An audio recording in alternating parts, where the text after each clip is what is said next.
Bien, entonces siguiendo, entonces, eh, como les decía que debemos de cortocircuitar entonces tierra con fase cuando ya no tenga ninguna conexión con el fin de descargar completamente el dispositivo, el aparato que yo tenga, evitando así que las cargas capacitivas que hayan quedado me vayan a interferir en la medida.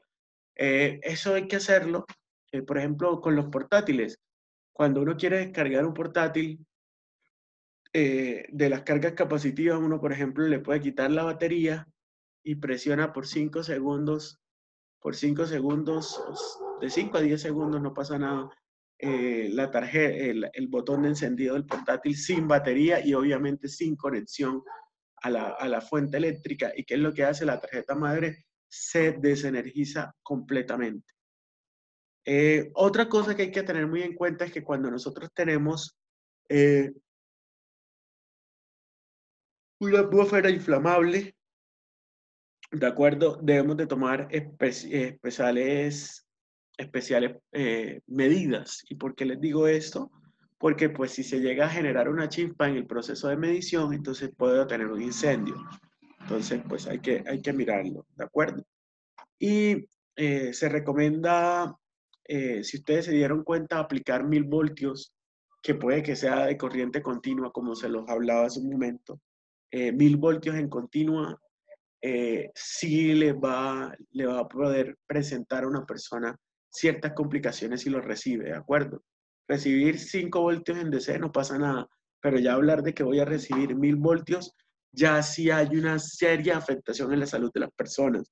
Entonces, normalmente a esa tensión usted puede recibir temperatura, puede recibir quemaduras, ¿de acuerdo? E inclusive puede haber hasta desfibrilación, entonces hay que estar muy pendiente de eso, por eso hay que reducir al máximo el acceso de personal. Y siempre que lo vayamos a utilizar, siempre que vayamos a hacer estas pruebas, escoger muy bien los cables que vamos a utilizar. No todos los cables, como ustedes bien lo saben, tienen la misma resistividad ni la misma conductividad. Y eso que trae que si usted utiliza un conductor muy pequeño para una prueba con mucho voltaje, usted muy seguramente lo va a poder afectar y usted también se va a poner en riesgo, ¿de acuerdo? Y adicionalmente a eso, pues también se pueden tener errores en qué, en la medición. Entonces, básicamente, ¿cómo se usa el megómetro o medidor de aislamiento? Pues normalmente lo que nosotros hacemos es conectar dos cables, positivo y negativo, a través de una barrera de aislamiento. Entonces, aunque eso también puede variar de acuerdo al medidor que nosotros tengamos. Lo primero que nosotros tenemos que tener muy en cuenta cuando vamos a hacer este tipo de mediciones con el Meger,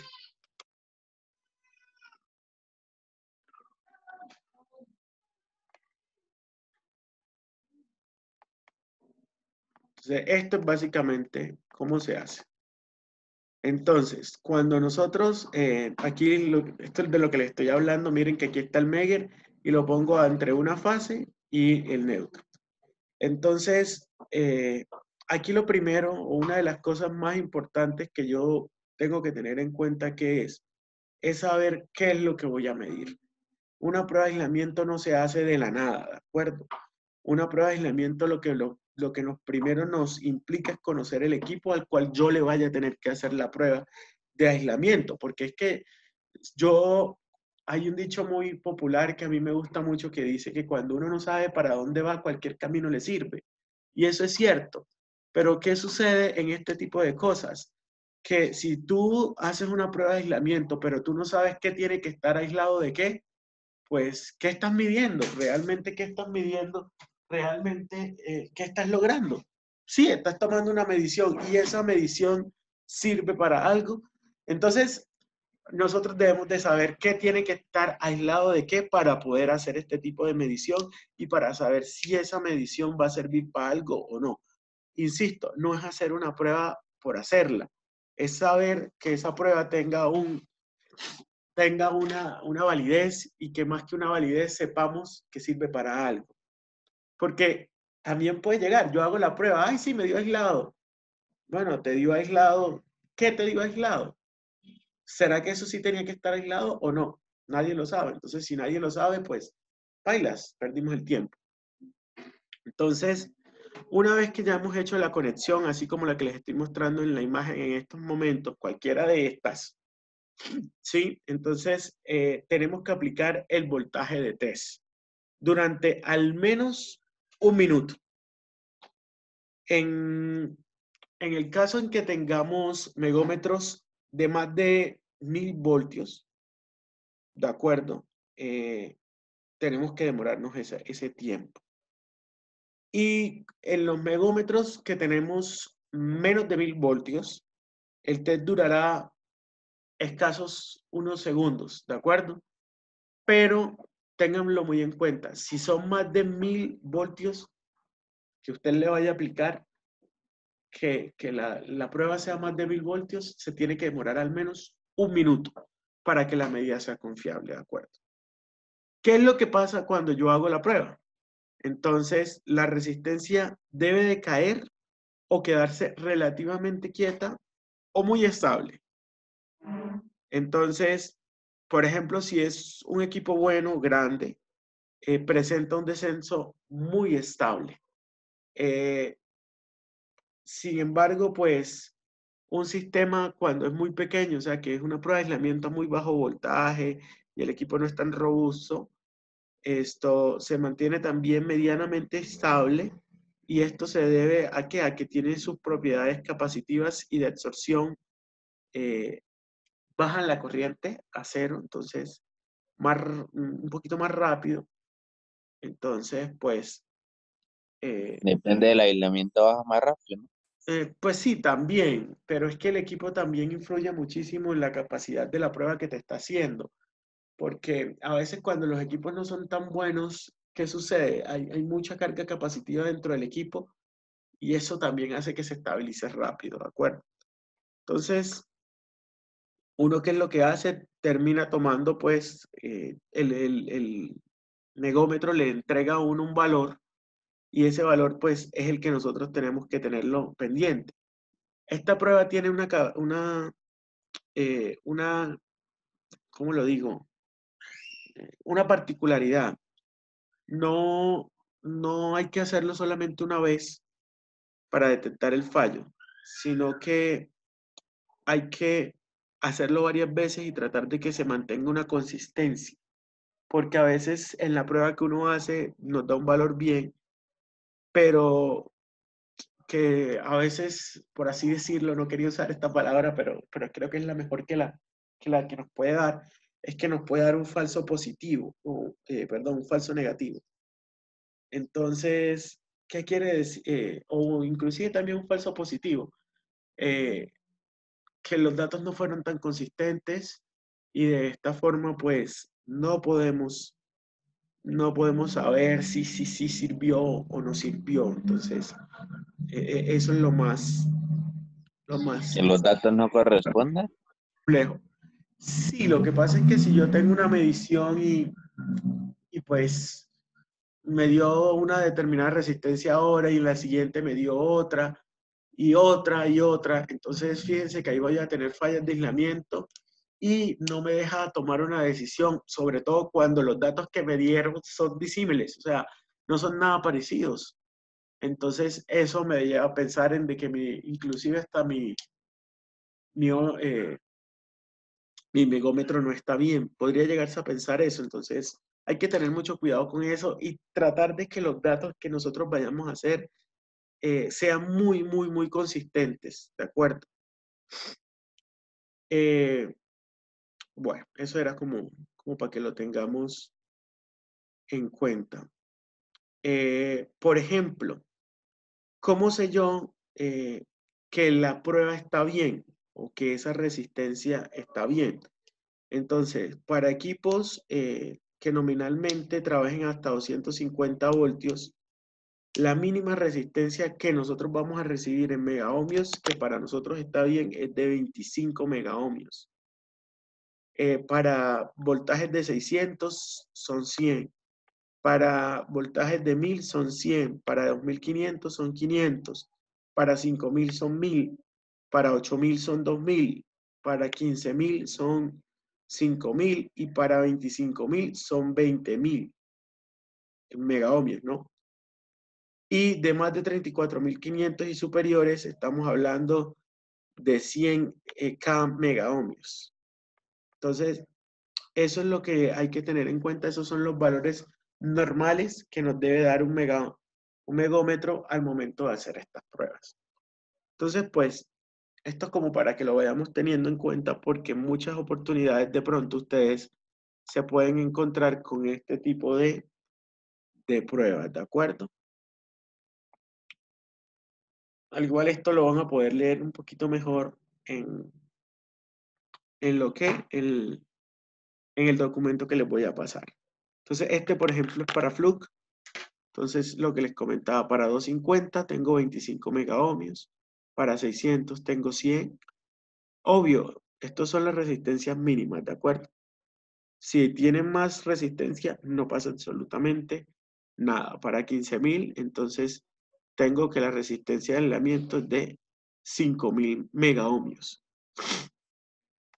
¿De acuerdo? Entonces, esto lo van a poder leer un poquito mejor en el material que les voy a subir. Entonces, pues muchachos, era como para que entendieran cuáles son las pruebas. Ahora miremos también el índice de polarización. Entonces, para esto se utiliza para determinar el estado del embobinado de un motor eléctrico. ¿De acuerdo? Es importante, como nos dice aquí, realizarla antes de aplicar cualquier tensión o a las máquinas eléctricas, ya que determina si el embobinado tiene humedad o contaminantes que reducen la rigidez dieléctrica. Existen varias normas que indican cuál es el valor mínimo aceptable para que se pueda energizar la máquina eléctrica. Los valores, pues, normalmente se encuentran de 1 a 4. Y los valores cercanos a 1 indican que los devanados están húmedos y sucios. Entonces, para realizar la prueba del índice de polarización, se mide la resistencia de aislamiento tras haber aplicado el voltaje durante 15 segundos y 1 minuto. Y bueno, es básicamente lo que nosotros hacemos con la prueba de aislamiento, perdón, de índice de polarización. Bien. Bueno, quisiera saber si hay alguna pregunta, alguna inquietud de lo que hemos hablado en el día de hoy. No, profe, hasta el momento No, no. profe. Es bien sencillo, pero pues pero pues se necesita. Ahora, bueno, se me Entonces, ¿tenemos energía, no, profe? ¿Cómo? De Los esos hay megómetros sí. Ah, bueno, se me pasó a decirles ahora que del índice de polarización. El índice de polarización se calcula sacando la resistencia de aislamiento a 10 minutos sobre la resistencia de aislamiento a 1 minuto. ¿De acuerdo? O sea, yo tomo el megómetro y hago la prueba en 1 minuto y hago la prueba en 10 minutos. Y esa relación es el índice de polarización, ¿de acuerdo? ¿Estamos claritos? No, profe, eso sí me lo podría repetir, por O favor. sea, para calcular el índice de polarización, ¿qué tengo que hacer yo? Hacer la prueba de aislamiento con el megómetro, ¿sí? Una prueba que se demore 1 minuto y otra prueba que se demore 10 minutos. ¿Qué voy a terminar haciendo? Voy a dividir para calcular el índice, o sea, el índice de se me enredó la lengua, de polarización va a ser igual a ¿quién? A la resistencia de aislamiento a 10 minutos. O sea, la resistencia que me botó el megómetro haciendo la prueba durante 10 minutos sobre la resistencia de aislamiento que me dio el megómetro a 1 minuto, ¿de acuerdo? Y con eso ya yo sé el índice cómo está. Si le da el valor cercano a 1, indica que el devanado entonces está húmedo y sucio. ¿De acuerdo? Eso ya es típico suyo, Sí, profe. profe. Se le traba. ¿Cómo? Sí, Y ya es profe, típico gracias. que se le traba la lengua. No le entendí, Marlon. Pero bueno. Bueno, muchachos. Entonces, les voy a dejar el material disponible en la plataforma. Quise completar todo para dejárselo libre. Y la evidencia que ya les había comentado anteriormente, para que la realicemos. Esa es la última evidencia de lógica cableada. Los que me den la exposición, vamos a hacer un paréntesis, la clase que viene con unos temas muy puntuales, el miércoles. Entonces las haremos por allí el miércoles, esas exposiciones, y haremos la introducción a programación de aplicativos móviles el miércoles, ¿de acuerdo? Va a ser más o menos una clase de 2 horitas y media para que se programen. Así que si tienen que hacer el almuerzo, lo hacen un poquito, lo dejan adelantado antes de conectarse a la clase, ¿de Te acuerdo? escucho, Kevin. Entonces, como para que lo tengan muy en cuenta, para que se programen, porque va a ser una clasecita larga, mientras que hago también la introducción a dispositivos ¿Viste móviles. en la ¿De ollita acuerdo? de café? No, créanme que es muy dinámico el tema de programación de móviles y sé que les va a gustar muchísimo. Entonces, como para que lo tengamos ya muy en cuenta, ¿vale? Entonces, bueno, muchachos, nos vemos el día miércoles con el favor de Dios. Y pues, muy juiciosos haciendo la evidencia que van a tener hasta el otro viernes para entregarla, ¿de acuerdo? Eso sí, Ah, señor. vengan, ahora para la otra semana voy a empezar a agendar con ustedes unos espacios. Más bien por el grupo les voy a poner eso, los espacios en los que vamos a tener unas videollamadas de manera individual con cada uno de ustedes, ¿oyeron? Porque les voy a revisar el portafolio del aprendiz uno por uno, ¿de acuerdo? Entonces, les voy a pasar por el grupo cuál sería el horario de esas videollamadas, tratando de que no se vayan a cruzar con las clases que tienen con mis compañeros, ¿de acuerdo? En esa de revisión no nos demoramos más de 10, 15 minuticos, ¿vale? Listo, Entonces, profe. pues ya yo les había dicho hace 2 semanas que empezaran a organizar la carpeta del instructor y que para el viernes pasado ha debido de quedar lista. Entonces, dándoles el tiempo para que terminaran de arreglar todo, ya la vamos a empezar en la carpeta del aprendiz, perdón, la vamos a empezar a revisar, ¿de acuerdo? Entonces, para que lo tengan en cuenta, ¿vale? Sí, señor. Entonces, muchachos, les deseo un feliz fin de semana y estamos en contacto, ¿de acuerdo? Eso Listo, sí, profe. señor. Entonces, feliz fin de semana para todos.